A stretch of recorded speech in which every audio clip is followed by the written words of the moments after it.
Welcome everybody to a special Hall of Fame induction edition of Breaking the Huddle. With me is Division I inductee, and I say Division I because you did play a little bit in lower divisions, but I will always remember you as that Division I stalwart, Shane Williams. First of all, Shane, welcome and congratulations on being named a Hall of Famer.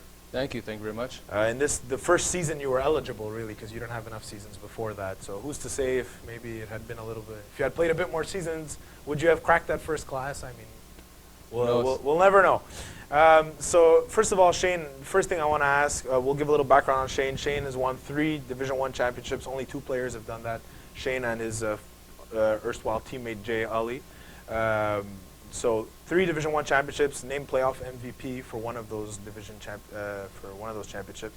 So what I wanted to first of all give you the opportunity to say, how did you feel when you heard about it? Was it a surprise? Were you expecting to be named as a Hall of Famer?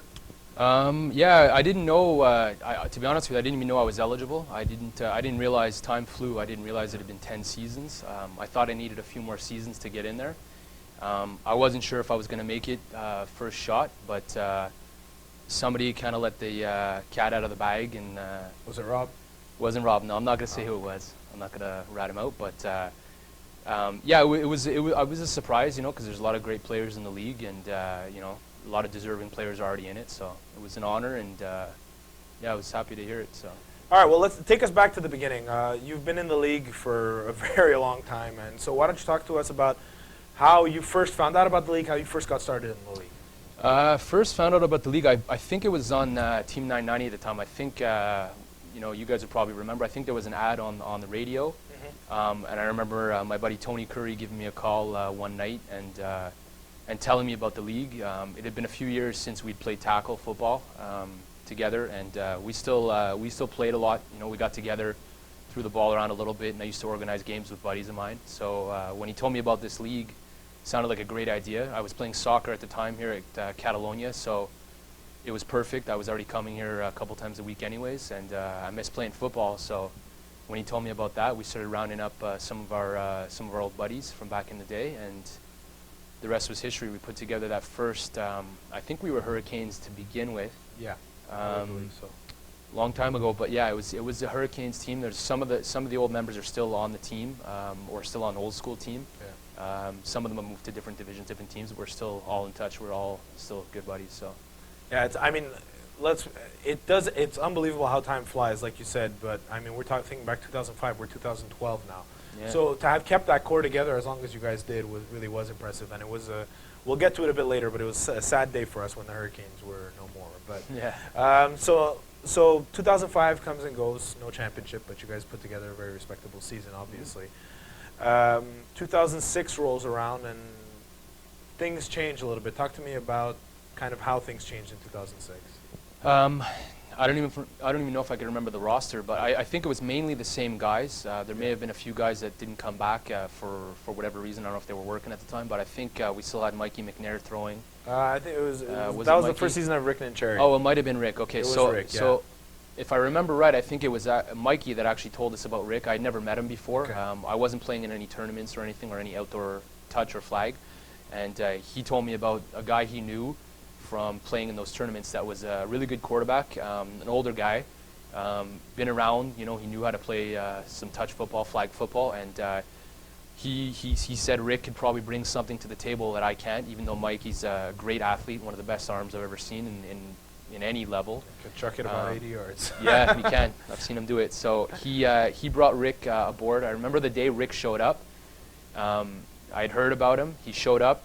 And, you know, for those of you who don't know Rick, he's an older guy. Mm-hmm. He doesn't look like a football player, but when you see him play, you realize, you know, how good he really is. He's a timing quarterback. He puts the ball where it needs to be, and he's a lot of fun to play with. So Rick moving in and taking over from Mike changed things a little bit. It was a little different dynamic, but we still had a good time. I think we had a good year, put up some good numbers. And in the end, it was a good year for you guys, and that's when things started to change, and we've kind of started to see the rise of what we would eventually call as the Hurricanes dynasty. But so that winter season comes and goes, Young Guns win the championship again. Spring season comes, Young Guns win the championship again. So that's 3 championships for the Young Guns, and the Hurricanes had played they played that spring season as well, and no championship. winter 2007 rolls around, and now you guys are not to be denied. So that's the first year where you guys, where what we call the dynasty begins. What was different in that year? Did anything, or did it just break more easily for you guys?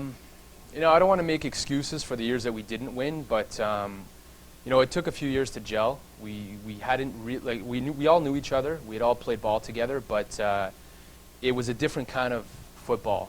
You know, coming into the indoor game, it's a smaller field, a lot quicker, a lot more timing patterns. You know, so we had to kind of find our groove.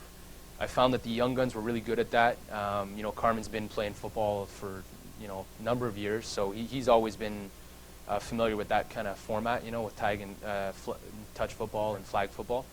So I think it just took us a few years to figure them out and figure out the league. And you know, we were always putting up good numbers, but numbers don't matter at the end of the year. You know, there's only one thing that matters. So it took us a little while to find our groove, and I think we finally did. And once we did, we knew what it took to continue to win. So. And I think since, because I came into the league in 2006, and so I saw kind of a little bit of that evolution. It just seemed like there was an element of grit that wasn't there before, and what you often see when teams kind of make the leap is, I'm not giving them that extra yard. I'm not going to make it easy for them, and that's what a lot of people saw that in you as well as kind of the standard bearer for that team, and that's what we saw in that winter Division 1 championship when the Hurricanes faced Montreal's Finest. Talk to me about your memories of that game.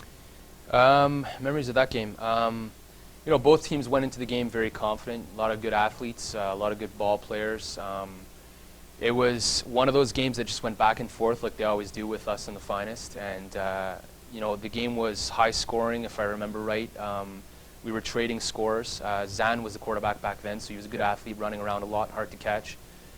He could chuck a ball pretty far. So very different type of quarterback than Kevin. Yeah, no kidding.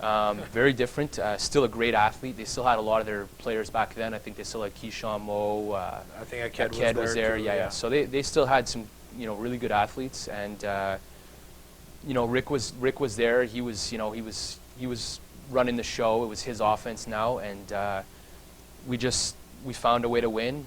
Last play of the game, actually it should have been the last play of the game. If you ask Jay and the rest of the guys, they'll tell you I should have went out of bounds, which I probably should have, because it would have ended the game. I think we scored, and I think we were up by 4 or 5, and they still had a couple plays left. So, looking back, I probably should have went out of bounds. But and just to say what we're referring to is the Montreal's Finest was driving down, and they had a chance to really to take a lead in the game finally, and Shane had a pick six. I think it was maybe on the 5-yard line, like right very close to the end zone, and brought it to the house. And what you're saying is basically your whole team is saying you should have just gone out of bounds so you guys could have kneeled out the rest of the plays. Yeah, I think we could. It would have ended the game for sure. It was a little more dramatic, but we were happy. It was more dramatic for us. Yeah, I just remember they kept throwing the I think it was like a slant or almost like an underhand where we were able to do that back then, and Zan just kept hitting. I don't know if it was Keyshawn or somebody, and when they were in that area, I think they had done it to us a few times, so I just took a chance and jumped in front of it. And I remember Keyshawn chasing me, and that's probably why I didn't go to bounds. I felt him coming, and I just tried to outrun him. And yeah, and in the heat of the moment, it's kind of hard to think. Yeah, for sure. So that's the first championship, and then winter 2008 comes, and lo and behold, Montreal's Finest, they retooled, they added some pieces, and they were gunning for you guys all season. Yeah. And you guys are defending champions here, and it was a mismatch from start to finish. You guys dominated that game and won your second championship. Yeah, I remember that game. I remember that was Chenard was quarterback, right? Yeah, exactly. Yeah, a guy I really respect a guy like Chenard. He's an amazing athlete. It was tough playing quarterback in D1. He did really well. He still did really well with the Express. And I think we just played a good game. I mean, we were just on top of our game that day. I guess it wasn't close, but again, like on any given day, those games could go either way with us in the Finest. So. But one thing that did come out is during that period, it really seemed like you guys were coming out on top all the time. And then after that, things started degrading a little bit, and then we got to the point where, yet again, Montreal's Finest, Hurricanes for a third championship, winter championship in a row, and this one's you've got to remember a little less fondly than the other two. I've gone on record, and a lot of us who saw that game have said that is the best game ever played in Flag Plus football. First of all, would you agree with that you played in? From the games I've played in, yeah, from start to finish. I mean, I think that went down to the wire. I don't know if they won by a point. Overtime. It went to triple overtime or quadruple overtime. And what was incredible about the game is both teams were scoring at will, but it's not like the defenses were playing poorly. In fact, those were two of the better defenses we had ever seen in Flag Plus football. It's just the offenses were so strong at that point that it was hard to stop. Yeah. But so it's very close all the way. It goes to overtime, triple overtime, and then it comes down to that last play. It's hard to think about it, but that's clearly where the Hurricanes franchise started going downhill, and after that, it wouldn't last for many more seasons. Did you feel like, as that game ended, like this is it, we missed our window, or right away were you thinking we'll get them next year? No, I don't think every year is different. Every year we finish, we don't decide right then and there if we're coming back. Like I said, we're all friends, so we kind of figure out what's going on in the off season, and then we figure out if we're going to come back. So I don't think after losing a game, we didn't decide that it was done because of that. So. But personally, did you have any feeling like that, or not at all? Not at all. No. Okay. No. So then the Hurricanes keep going on, and you guys are doing all right, but it's just not working out. Finally, the Hurricanes no more. Talk to me about when that happened and what your feelings were on that. Did you feel that it was time, maybe, that everybody goes their own ways, or was there some regret? Do you wish things had broken a bit differently? No, I mean, I think like all good teams at some point might come to an end. We pretty much reached the level like we were going to reach.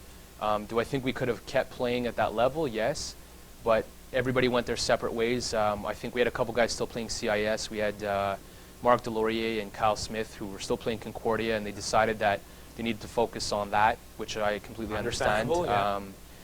We had, I think we had a couple guys that got injured. I think Brian Talk got injured at that time, so he took a season off. My brother played back then, and different priorities. We're all getting a little older, so everybody had their stuff to take care of, and we kind of went our separate ways. And some guys stuck in the league, and other guys are doing their own thing now, and some of them have come back, and so. And now you keep going, and as we say, so the Hurricanes are gone, but the old school emerges, and it's not. Some of the players are similar, but not necessarily. Many of them. Talk to me about that experience of putting together, of when that old school team came together, and how do you feel it's different from the Hurricanes? It's different because we have a lot more experience on the team, obviously. We picked up Andy Peterkin, who a lot of you guys didn't know from outdoor football. I think he had played one game in FPF for the Hurricanes, and I think he got his teeth kicked in. Actually, and we won that game, actually. He finished the game and won the game. So, Andy's an amazing quarterback. Like, physically, I don't think there's anybody better in the league, even at his age. There's not a play he can't make. He's another guy who had to adjust to the indoor league, so it took him a little while to get used to it. You got guys like Mike Kaskuna who've been playing outdoor football for a long time, so they've been around the block. Kevin Wilson's a buddy of mine who I've been playing with for years. So we got a lot of good athletes. We struggle a little bit to get guys out every week because, like I said, we're getting old. Some guys are having kids now, and it's tough to get a core group out every week. But come playoff time, we always have our crew out there, and we usually do some damage. As long as everybody's eligible, right? That's all. I don't know. You'd have to ask Mike about that. That's it. Yeah, exactly. So we talked about the first two championships, and most people will obviously know Shane Williams because of his exploits with the Hurricanes. But that being said, with the old school, you were a big contributor as well. But I'd be remiss if I didn't mention the play that happened in that finals where it looked like you guys were going to seal it, and you were wide open down the middle. What happened on that play? It's the first chance I get to ask you about it. No excuse, man. Ball went through my hands. It was thrown over my shoulder. Could have iced the game. I think we were up 4 or 5 points or something. That would have put us up by 2 scores. Yeah. Andy threw a perfect ball. Went right through the middle and went through my hands. So no excuses. Got to make that play. It wasn't the lights or anything like that? No, it wasn't the lights. Okay. It wasn't the lights. No excuses. Just happens. All right. Yep. Okay, and then that was one thing that was obviously shocking to those of us watching the game. I remember I was watching in the stands, and I just saw that you were wide open. Like there was nobody near you. I'm like, okay, this game's over. It was like fielding a punt. Yeah. It was fielding a punt. And then when we saw it, it's not like you completely misjudged it. You had it, and it happens. It's happened to everybody. It was just bad timing. But then from that, and then the game continues its ebb and flow, the ridiculous ending that we all saw. And then finally that situation where I'm trying to remember who it was who caught the that final Jay touchdown? Cascuna. Jay Cascuna Yeah. is who it was. And the flag comes off a little bit early. Nobody touches him, and he runs down the sideline. Yep. What were your thoughts on that play? Did you I think mean, he- I did you couldn't think he believe was touched? they flagged him before he caught the ball for sure. Yeah, I no, think no. it was the right call. But on that play right there, were you thinking, okay, well, next play, or did you think like, run? Yeah, I think I was one of the guys closest to him. I think it was Yeah. me and Robbie Robinson were right next to him, and I didn't hear a whistle, so I think Robbie going, dragged yeah. him or like pulled him to get him Yeah. towards the end zone, and I was screaming run, and he ran in, and you got to And play then- it to the whistle. It was quite the scene. It was Yeah. quite the scene. It Yeah, was an sometimes you incredible gotta win finish. ugly, Yeah. so. Well, you know what? You guys had against the Hurricanes. There was against the Montreal's finest. There was that crazy finish, and this was an even crazier finish. So Yeah. you win one, you lose one, right? So Exactly. now you're at 3 championships. You got a playoff MVP, and now you're a Hall of Famer as well. You're a guy who's played higher divisions and always played higher divisions.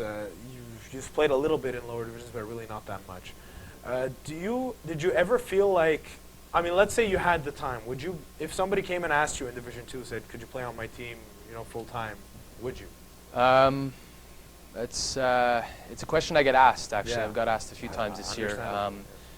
Right now, I don't have the time, Yeah. and I don't want to play for anybody's team that I can't fully commit to. So I've offered to spare when I can, but I find one division is enough for me personally. If I'm going to stick to one division, I'd like it to be Division 1 at a higher level. Sure. I still enjoy playing at that level, so I'm not going to say I'd never play a couple divisions later on, but at this point in time, I'm sticking. There's only time for one. Yeah. for one, yeah. And given that, one thing I did want to ask, obviously you played on 2 Division 1 teams that have been pretty good, but if Old School faced the Hurricanes, all things considered being equal and the same guys, who would you got? That's a good question. Does Old School have everybody showing up? Let's say yes. That's tough to say.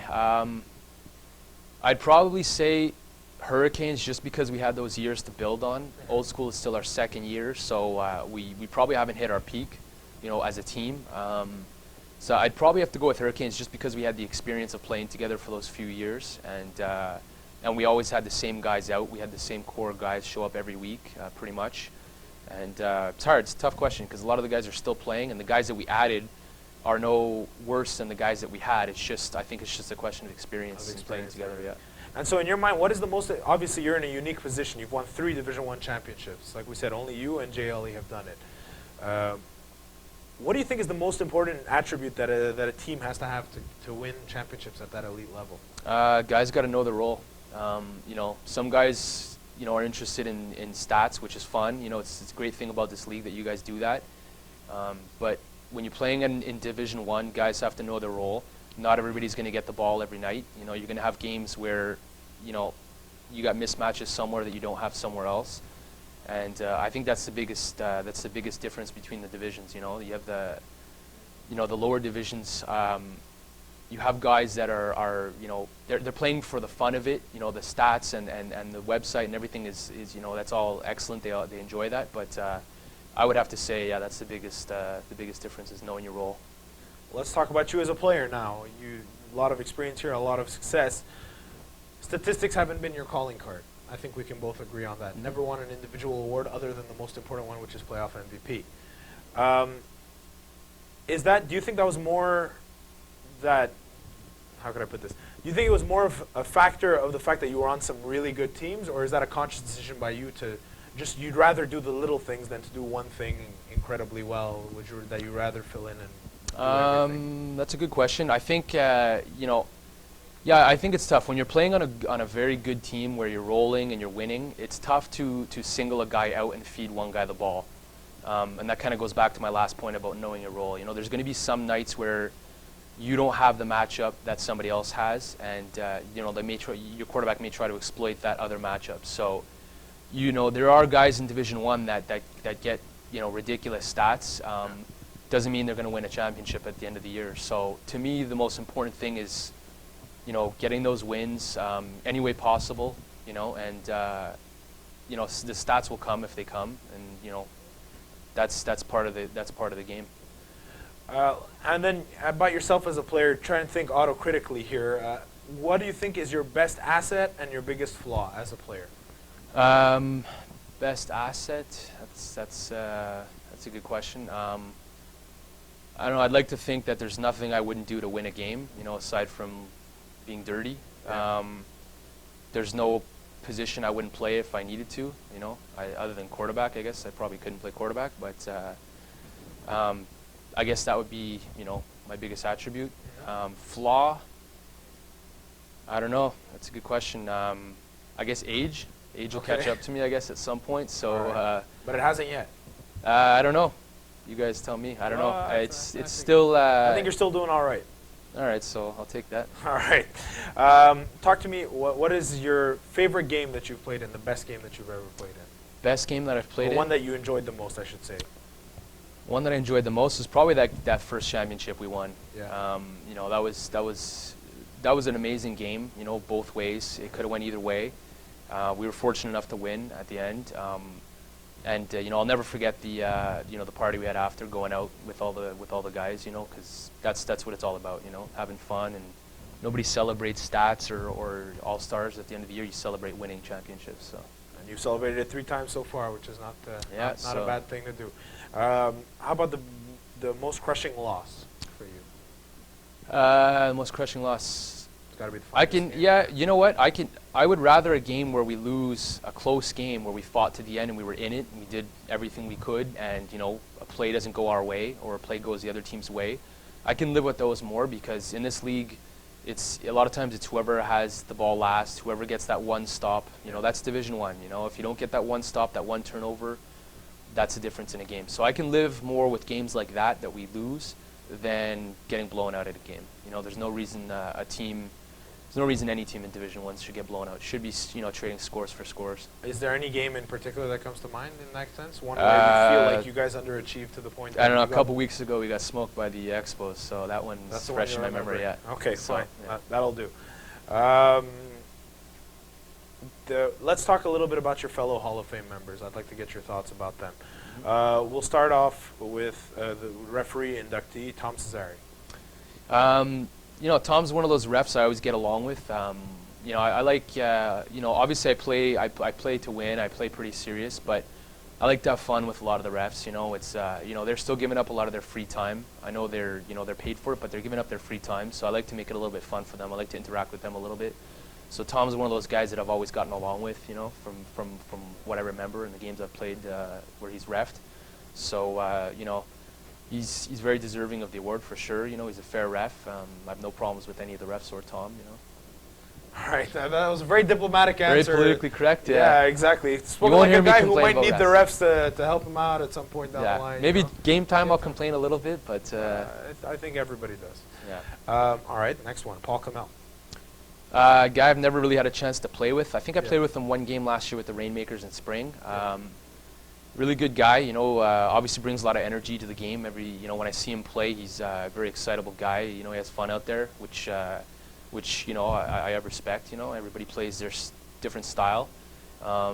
Plays with a lot of his buddies, and you know, they've from what I've seen, they've had a lot of success playing with their friends, which is something I respect too. You know, there's guys that build teams, you know, with guys they don't necessarily know, which is one way to go about it. But I always respect guys that stick with their buddies and you know, build on a team and get success that way. I'd like to see his team move up to D1. I think they're capable of doing that. So I'd like to see Paul in D1. I think he could play D1 for sure. I think you'd have a lot of people who agree with you on Yeah. that one. Gino DeFazio. Never had the chance to play with Gino. Seems like a nice guy, you know, from the league. Played against him. I think he played with the Demons, right? So yeah, he's you know, he's a competitor out there. You know, he plays hard. I think he learned from, you know, Carmen. You know, Carmen's old school kind of. The Empire mentality. Yeah, right? the Empire mentality. So you know, whenever you play those guys, it's going to be tough, and Gino's no different. One of those. Tony Tibet. Tony's, yeah. You know what? Division Tony's 1. a guy. I don't know him personally. I see him in the league. Say hi to the guy. He's, you know, one of those guys I really respect. You know, I look at guys like him and Chenard, and I respect them because they took teams into Division 1 where a lot of teams wouldn't have done that.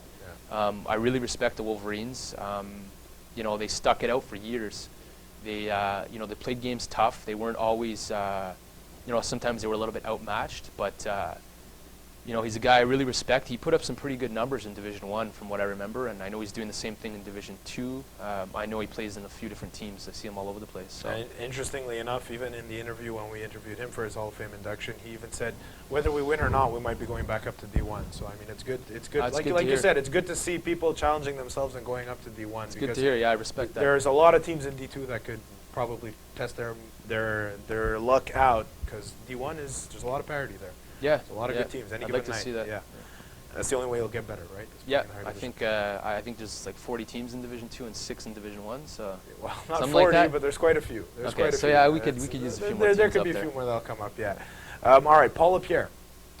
another guy I really respect, Paul, quiet guy. You know, I like those guys that have that quiet confidence about them. There's a few other guys that remind me of Paul that we could talk about later. But Paul's the guy that just goes out there and does his thing. He doesn't talk a lot. Obviously, he's physically tough to stop out there. He's a big guy. I enjoy covering and playing against him. It's a lot of fun. It's a big challenge. Some of the best hands I've ever seen in the league. He's made some really tough catches out there. You know, he plays with Carmen, and Carmen feeds him the ball. He knows how to, you know, attack, you know, his strengths or attack other teams' weaknesses, so to speak.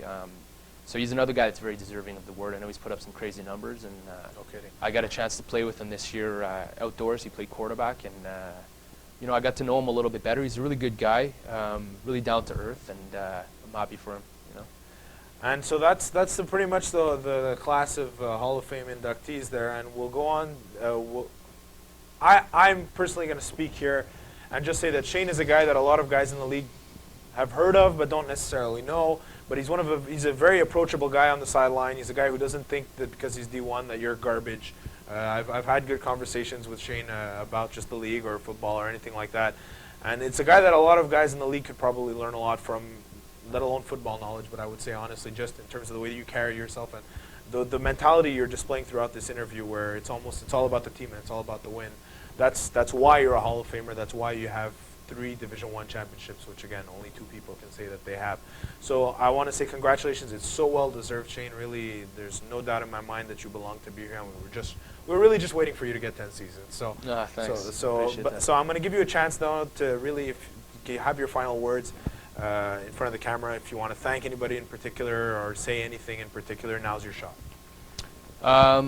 Yeah, I guess I could thank all the guys that I've played with over the years. Had a chance to play with some really good quarterbacks. Don't want to forget anybody, but you know, to name a few, there's Andy Peterkin, Rick Nincheri, Mikey McNair. I got a chance to play with Ryan Kastner in spring last year.